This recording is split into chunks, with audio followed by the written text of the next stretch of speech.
স্বাগত ডিবিসি সংবাদে আপনাদের সাথে আছি তাসনুভা তন্নি। শুরুতেই জানাবো নাসির ফ্লোট ক্লাস সংবাদ শিরোনাম।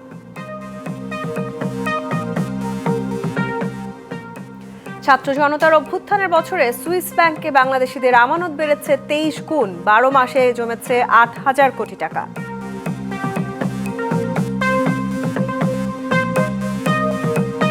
রাষ্ট্রপতি নির্বাচনের বিধান সংশোধনে একমত সব দল, বিদ্যমান পদ্ধতিতে সেই ভোটে উচ্চকক্ষকে চায় বিএনপি।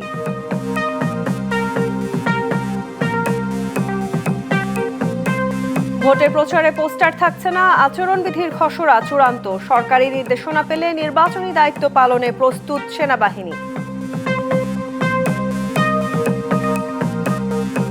5ই অগস্ট ছাত্র জনতার গণঅভ্যুত্থান দিবসে সরকারি ছুটি থাকবে, 1 জুলাই টানা 36 দিনের কর্মসূচি গ্রহণ।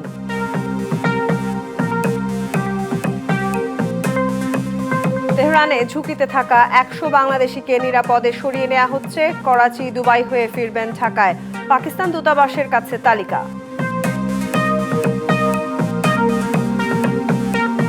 খামেনিকে প্রকাশ্যে হত্যার হুমকি দিল ইসরায়েল। জনগণকে দৃঢ় থাকার আহ্বান ইরানের সর্বোচ্চ নেতার। সংঘাত বন্ধে আলোচনার ডাক শি ও পুতিনের।